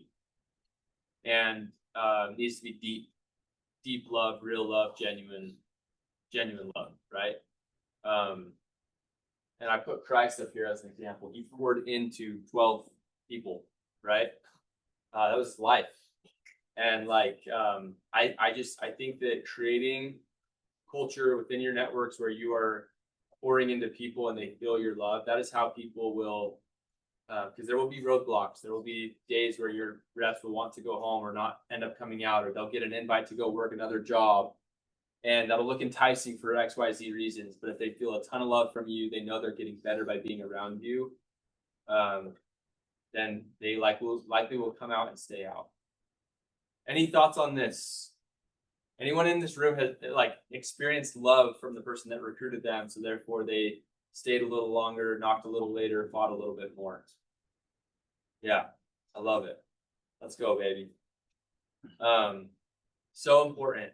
Again, recruiting is a relationship game. And so as you guys are building your teams, I want you mindful of all three of these parts of the funnel. Super, super important. Yeah, Seth. I think also I've thought about this, because I'm starting to recruit, and I don't think anybody other than my brother probably could have done stuff. I think I love that. Yeah, I think it's more I can't imagine somebody coming up to me and then telling them oh, you can make even 30K in my mind. I was like, yeah, you know what I mean? I'd be like, shut up. Yeah. I'd be like, you can make 30K. You know what I mean? Right. But I mean, obviously I was like, there's no way that they'd be lying to me and getting the base high. Yeah. So that's I knew I had no doubt. I mean, you ran my recruiting meeting. It was really just yeah, that's really cool. You were down for it, but that's because you were power based. The relationship was so dang strong, and you just trusted. Yeah, I mean, there's no way. Yeah. You know what I mean? They wouldn't be telling me. They were they just said it was a good idea. And I was like, well, it's a good idea. Yeah. You know what I mean? So Yeah. I feel like that's honestly the biggest component is if you're trying to get somebody to commit 5 months of their life, time is the biggest thing anybody has as a human.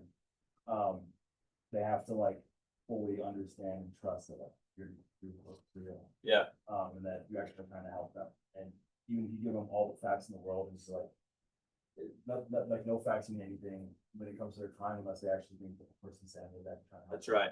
So trust, you've used the word trust a couple times. I mentioned this with our senior leaders a couple weeks ago, but there's a book called The Speed of Trust that I recently read. And this filter is literally how you build trust. So this filter, and he says there's 2 words that help you create trust. Competence, which is the no component.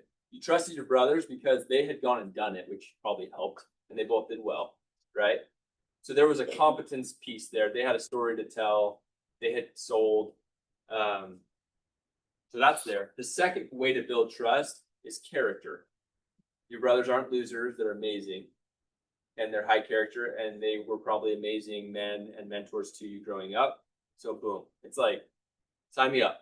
I've been working at Red Robin, waiting tables, busting it, and you guys made 30 grand or whatever they made their first summer, and it was a win, right? Seth was our number 2 rookie last year, just killed it. And so it's an amazing story. Like, I love hearing success stories of this. Seth was in their power base, right?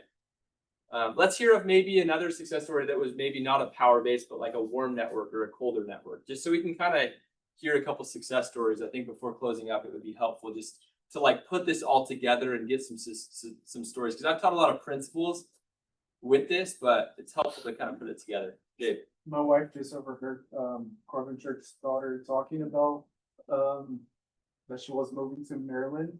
Yeah. And they were just like doing their hair, and my wife didn't know Katie. And then she was like, "Are you guys gonna do sales?" And she's like, "Yes." And then they started talking about it, and then she met with you. Yep. And Yeah, I hired Gabe's wife before I met with Gabe, just your wife, yeah, before we did. I didn't want to do it. Yeah, so yeah, I did Gabe it was- as a meeting. Gabe was not down, hired his wife to sell, and then she's like, "Come on, just meet with him, hear it out." And yeah, such a cool story. But that would be Wait, hold on. that would be a cold network. Why? Why were you not willing to even come to a meeting initially? Because I went to do a solid blitz with some people in Connecticut and during the winter, and it was just terrible. So you'd had a bad experience trying to sell. Yeah. And so you, because it was your wife, you went. Yeah, no. I mean, no, she forced me. And often, Hey, and you'll be eternally grateful. yeah. Our top rep last year. I mean, pretty No, cool. yeah, that was. Again, that's a funny story, but I hope again, are you finding the clues that lead to success? Cause I was a guy that was like adamant about not coming. Yeah. That had a bad experience trying sales. Yeah. And that just got recognized for being the number 1 rep in our company. I mean, that summer I started, I only did half summer. Most people know this. I came out the second half of the summer, and I was doing terrible my first Week or 3 two. weeks. Yeah. Like I only sold 5 accounts my first week, 9 accounts the second, and then 15 the third. Awful. It's so bad. Well, in comparison to what happened later, my wife was selling 7 accounts a day, working for 3-4 hours. That was terrible in comparison. She stopped after 3 weeks, and then I started selling like 30-35 accounts afterwards. Yeah. So. Yeah. I sold 193 accounts in 2 months. And the CV was really high that summer. Yeah. It was I like 8-7. mean, Gabe was, I remember one of the things with you too is you were worried about whether you could do it. Part of a recruiter's job is figuring out if they're a good fit for us and if we're a good fit for you. And I remember that was part of our conversation we had to have. Like, cause you'd come from blue collar, tough stuff. And I just remember being like, you seem like a tough person. Like, that's at the end of the day what this job demands.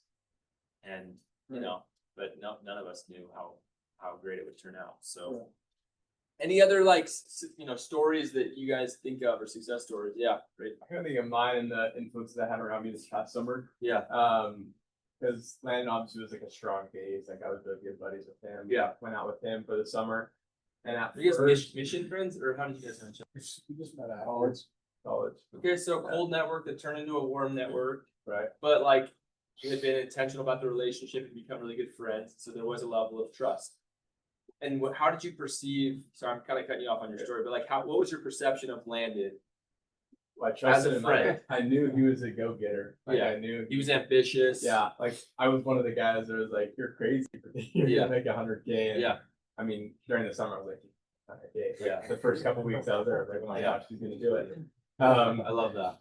But my first couple weeks were super hard. I had a really hard learning curve that I didn't have The training. right before the summer. And I really felt the care and the love from Landon as well as Mason. Yeah. Having that cold network turn into a warm network. Yeah.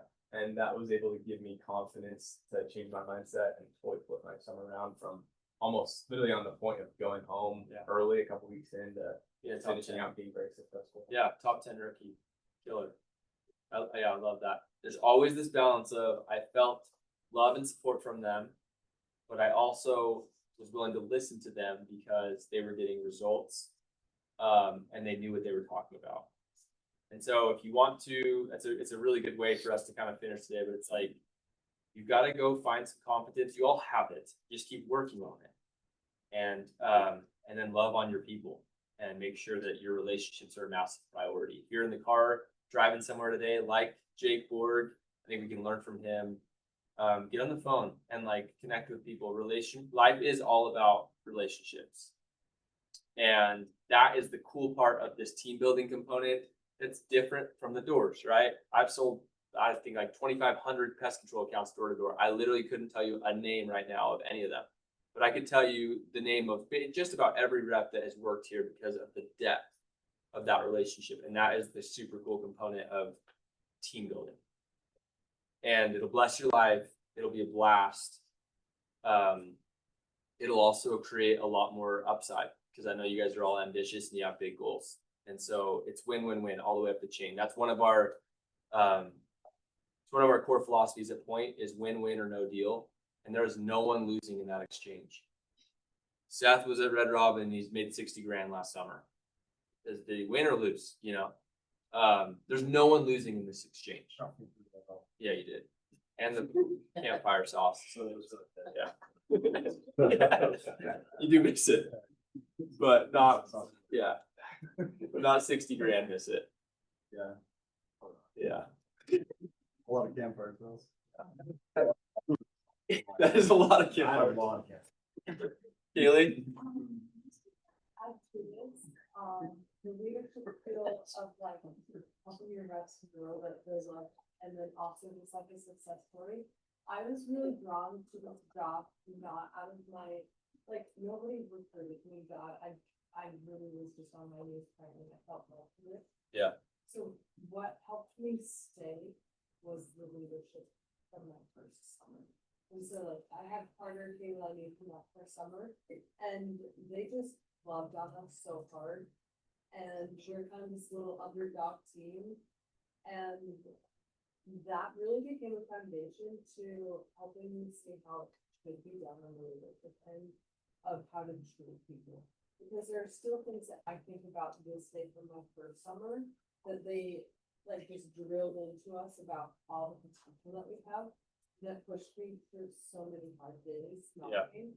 And that for me has been a success. I mean, my numbers have never been like the top numbers, but each year I've seen growth in that success. And I think a lot of us can feel like we've fallen short if we don't have the numbers at the top.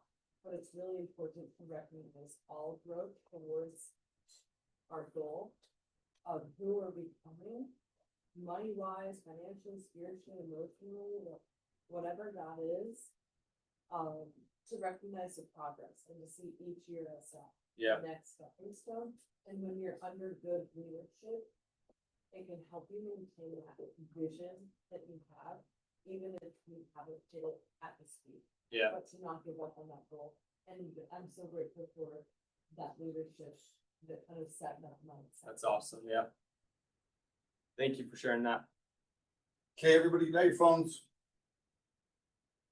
We're gonna take out, put up your note out wherever you take your notes. We're gonna talk about key takeaways.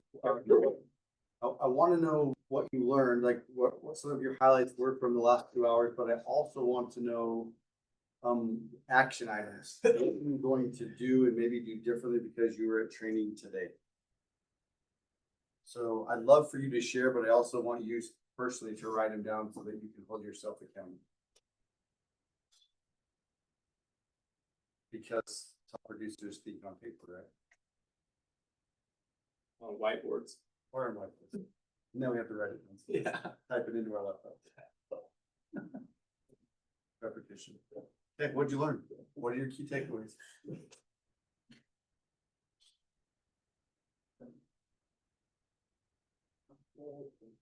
Jenna.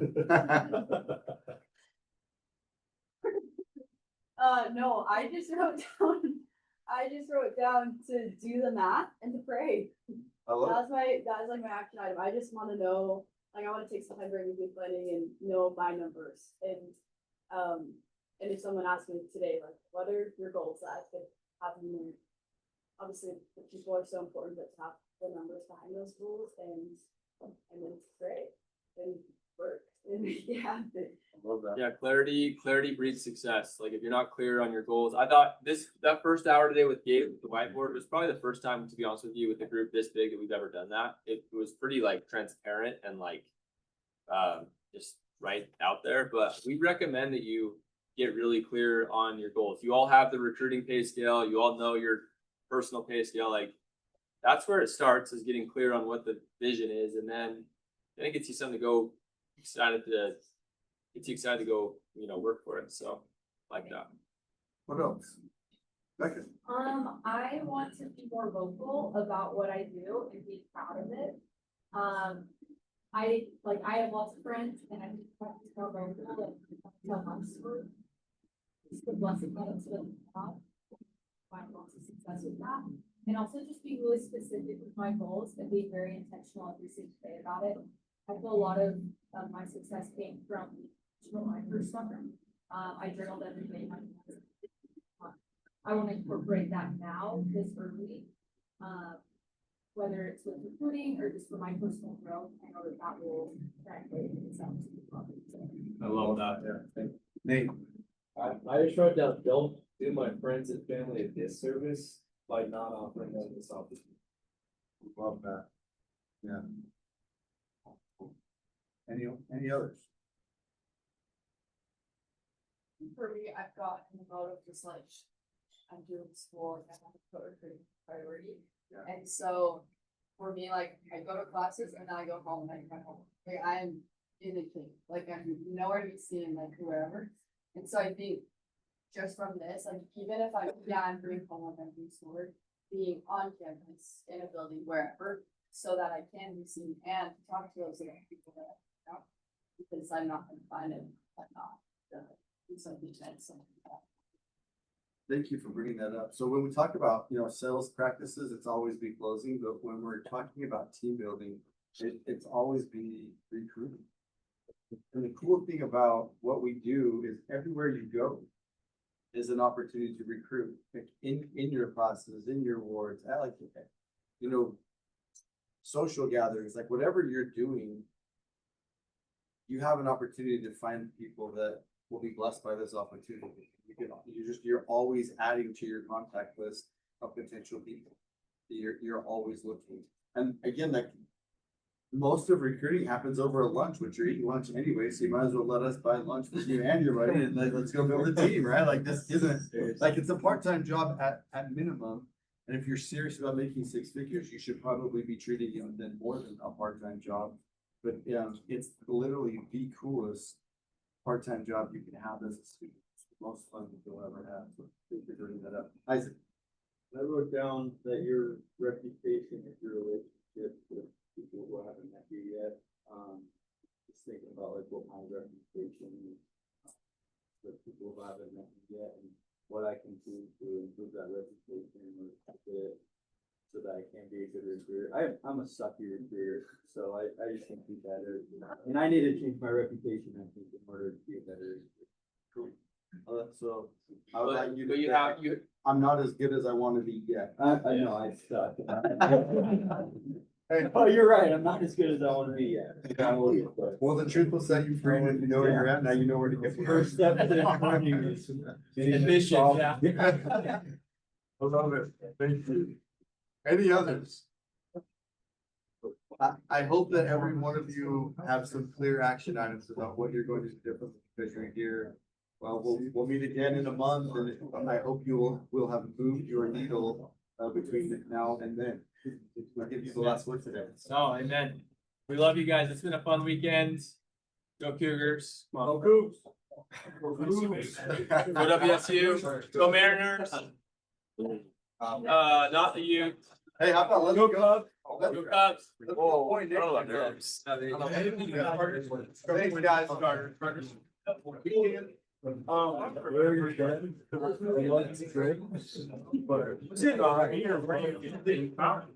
Fun, we look so different. Thanks, bro. Appreciate it. Hey, are we doing the merch stuff?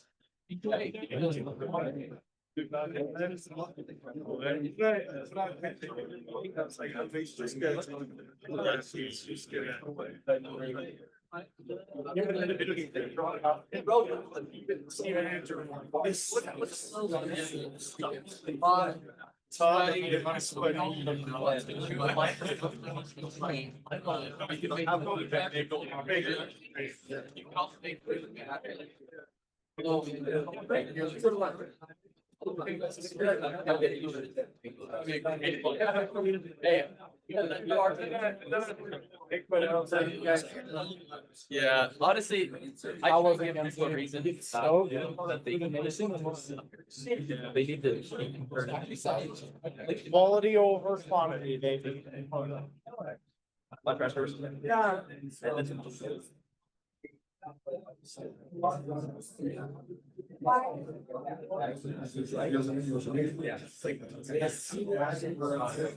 I'm loving it.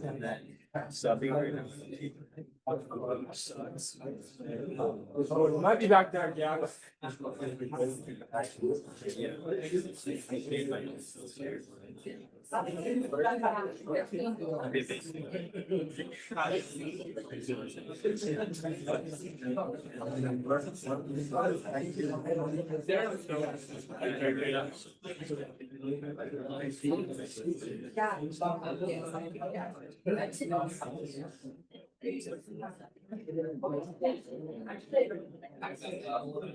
I appreciate it. I have a t-shirt, so.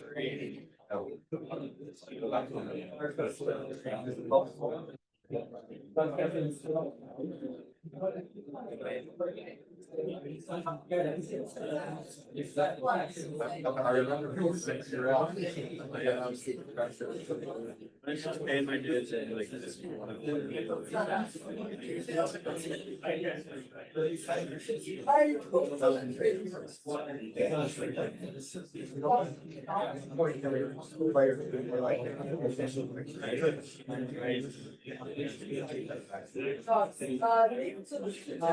And the last like 2 years. It's not.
I don't have Mason this year.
Oh, yeah.